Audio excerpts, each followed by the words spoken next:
these contemporary community currencies are organizations. Okay, they're formal organizations to facilitate the exchange of services and goods without cash. A lot of people, when you first talk about it, immediately start talking about bartering. And it's different than bartering in that it's a whole network, so it's much better. So by connecting a network of people, and usually businesses and nonprofits, it's much easier to facilitate exchanges because you don't have to trade directly with one person. You're part of a whole larger network. I'll get into some more details about the different forms, but the local currencies can be printed bills that you carry around in your wallet, or they can be virtual electronic credits. One of the major distinctions between different forms of local currencies is how they are valued. And so they're either typically valued according to the national currency and pegged to the dollar so that there's an easy translation, or in other cases, as in time banking, as we'll see, they're pegged to time and to the amount of time that it takes people to provide services. The way these things work is people join and participants list the services and or goods in some sort of public directory. Most of this is online now. When this started, these were printed directories, and so these things constantly needed to be updated, and it was fairly expensive. And so that was difficult, but fortunately now with the internet, these are typically now found online. The thing about local currency participation is that the recipient of the service or the purchaser initiates the transaction, and the provider in return will receive the printed bills or the credit. It's sort of interesting the way it works. We're used to a lot of different alternatives in different markets, and this is a little bit unlike eBay, where the buyer essentially accepts the risk. If you're ever on eBay and you bid on something, you win, and you pay for the thing, you're a little bit unclear about maybe if it's going to be as good as what it looks like in the photos and so forth. So in the eBay scenario, the buyer is accepting the risk. In local currencies, it's the seller or the provider of the service that's essentially accepting the risk in this scenario, and that they are providing a service or good to someone else and getting this local currency in return, and with the hopes that it has value and they can in turn use it in the future.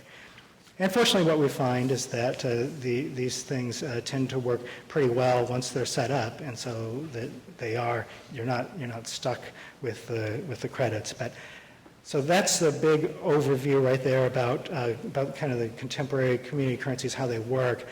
A quick history about whether or not these things are original. Hasn't similar things been happening for a very long time? Yes and no. Community self-help, cashless exchange has been around forever. Again, a lot of people think of bartering. Has a very long history, obviously. Some people are familiar with business-to-business barter networks in which businesses share surplus supplies and inventory. These local currencies are quite a bit different from those. Some people are familiar with scrip, which was fairly prevalent in this country during the Great Depression, in which there was a literal shortage of cash. We know about babysitting circles and other informal neighborhood networks.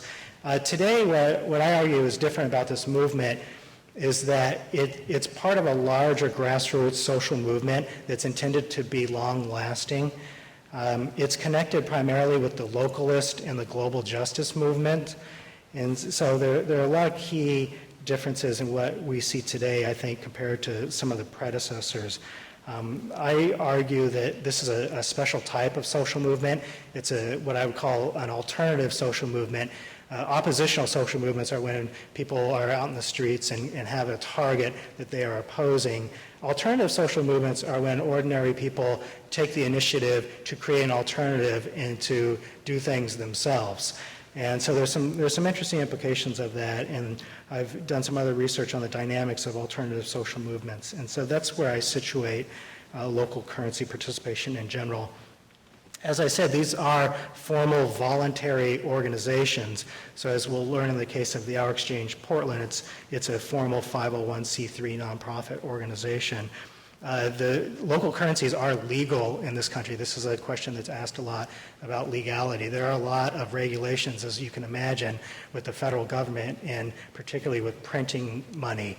And so they're okay with paper bills that do not resemble dollars. They are not okay with coins. And so there's some funny regulations around this stuff. Time banking has been very good in the legal aspect, and I'll get to that soon. The popularity, this topic is very popular right now. There's a lot of mainstream media attention on local currencies in general, and it's due to the recession, and people are really thinking about alternative ways of getting by. And what's interesting about the movement is it definitely was started and primarily advocated by progressives.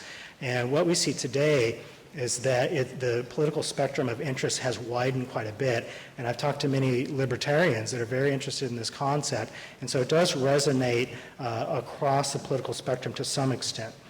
And so, yeah, due to the recession and also the declining social capital, declining trust, the erosion of social ties in general is another reason why we see a lot of interest in local currencies. So let me talk about some of the possible benefits. These are the things that advocates stress about why communities would want local currencies.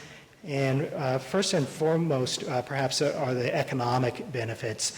And that's definitely the primary interest today, it seems, is that local currencies can simply increase one's purchasing power and help empower the economically marginalized. And this idea that people often have time to give is particularly with high unemployment rates and so forth. So increasing the purchasing power, and there are also larger arguments about strengthening the local economy. And so I'll draw some parallels to the buy local movement, but it's been mentioned many times in this literature, which mostly comes from the UK, about the fact that community currencies are a form of buying locally, and to the extent that small businesses participate in them, they can indeed strengthen the larger local economy, just as the buy local movement aims to do. There are, of course, social benefits that people get new ties and build community through this process. Trust is built. The transactions within local currencies are very personal, that you literally meet another member in most cases and have long conversations and work out the details. It's much different than walking into a store and purchasing something. And so it's really, there are a lot of advantages as far as social is concerned in building community and trust due to the personal nature of these networks. And a lot of participants very much enjoy the personal nature of these transactions as a counter to the big box store experience and to really get to know their neighbors. There are health benefits. My co-authors on this project, I approached them based on some of the early research they had done, primarily in the area of health benefits of time banking and local currencies more general. And there are direct benefits insofar as participants often access new services through the network. And then there are some more indirect benefits, such as social integration and the ties, the connections that are made in local currency networks often bridge different types of people together. And so those turn out to have health benefits. And so I'll talk a little bit about some of those as well. A few more of the possible benefits. These are things that the advocates all argue about why we should start these and participate in them. Resources that people gain experience. Okay, oftentimes people are increasing their skills. There has been some research about the extent to which skills that people use in local currencies, the extent to which they have formal economy spillover effects, and so I'll talk a little bit about that as well. There are, interestingly, ideological benefits to local currencies. This is a little bit less developed in the literature, but I mention it because it's a major finding that we see in our research, that people are telling us that they join these things, and some of the things that they gain from participating in these networks is the ability to act out on their values and to give back to the community. There are also ecological benefits of local currencies that people have argued. Many of these advocates, as I mentioned, are progressive and Greens. Some of the earliest systems in the UK were nearly exclusively kind of driven from a green environmental agenda. And so some of the benefits from buying locally, reducing environmental externalities, and just the general principles of egalitarianism and ecology. So these are all the possible benefits that advocates mention, and fortunately we're able to quantify some of these and actually see the extent to which participants tell us that they're getting these things. I'll talk about the three major forms of local currencies that we see here in the United States. The first, which people might be familiar with, are hours systems. The poster child of the local currency movement in this country for a very long time was the Ithaca Hours system. An activist named Paul Glover started Ithaca Hours in 1991, so they've been around for 20 years doing this stuff, and the system's still going strong there. These tend to be community-based groups that are administered by volunteers. They are printed bills that are pegged to the dollar, and their metric is that 1 hour is the equivalent of $10. The way it works is you basically join the network for $10 in cash, and you immediately receive 2 one-hour bills so that you can start spending in that network. The federal government does count these printed local currencies as taxable income. The extent to which people actually report that, we all suspect is very low. So that's how they are legal, is that they're supposed to be reported on your tax forms. You're supposed to keep track of how much of this you've spent and the dollar equivalent of it. This form of local currency grew fast in this country, particularly through the mid to late 1990s. In earlier research, I documented 82 hour systems in this country, most of which stopped functioning.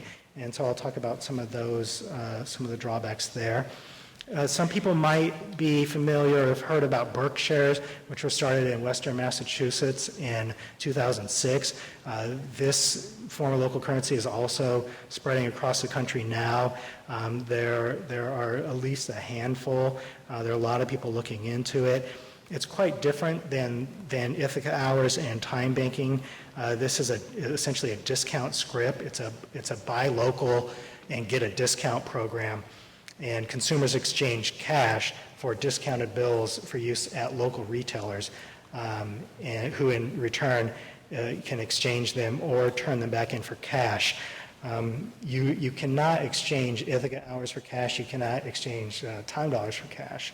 And so this is a completely, in my mind, it's a different type of beast altogether, but it does get considered a local currency, so mention that there. In the printed variety, the activists that are responsible for these are often very creative, and they make their currencies colorful. And so in the case of the Ithaca Hours, all their notes are multicolored and say neat things like, "In Ithaca, we trust."